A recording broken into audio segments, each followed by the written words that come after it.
बघा, सर्वसामान्य माणसाला एक प्रश्न नेहमी पडतो की DBT जे आहे म्हणजेच आधार सीडिंग हे कसं चेक करायचं, म्हणजे त्याचं स्टेटस हे ॲक्टिव्ह स्टेटस आहे का, म्हणजे इनेबल हे स्टेटस आहे की नाही, हे कसं चेक करायचं आहे या बाबतीत तुम्हाला स्वतः करता आलं पाहिजे. कसं ॲक्टिव्ह स्टेटस आहे की नाही, इनेबल स्टेटस आहे की नाही आधार अर्थात DBT याचं. तर यासाठी काय करता येईल तुम्हाला, तर एकदम सोप्या पद्धतीने सांगतो आणि सर्वांना समजेल या शब्दामध्ये सांगतो. बघा, पहिल्यांदा तर तुम्हाला टाईप करायचं आहे UIDAI, बरोबर.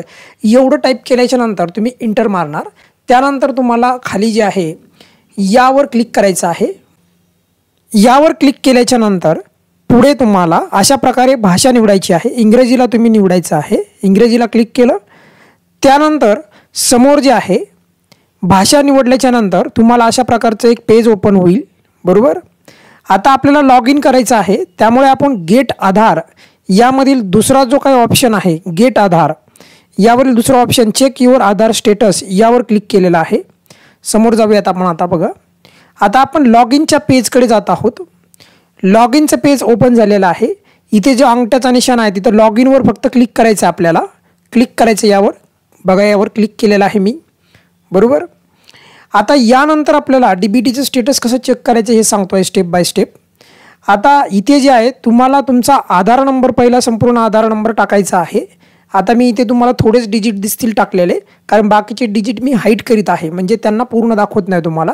त्यानंतर इथे एक कॅप्चा दिलेला आहे बघा, तर तो कॅप्चा जो आहे तो तुम्हाला इथे परत तो इंटर करायचा आहे. जशाला तसा कॅप्चा पाहिजे, स्मॉल असेल तर स्मॉल, कॅपिटल असेल तर कॅपिटल. क्लिअर.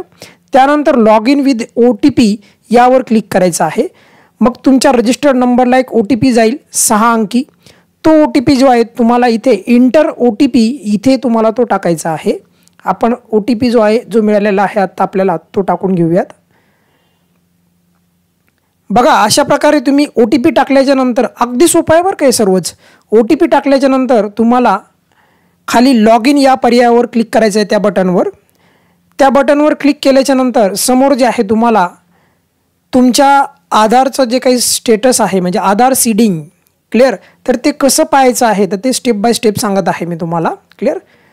पुढे जे आहे तुम्हाला थोडं लोड व्हायला वेळ घेईल आणि त्यानंतर बघा अशा प्रकारचं पेज ओपन होईल. थोडं पेज खाली घ्यायचं आहे आणि इथे तुम्हाला बँक सीडिंग स्टेटस या पर्यायावर क्लिक करायचं. बघा, बँक सीडिंग स्टेटस हे काय वाचायचे काही एवढे इम्पॉर्टंट नाही आहे. ते बँक सीडिंग स्टेटस या पर्यायावर क्लिक करायचं आहे.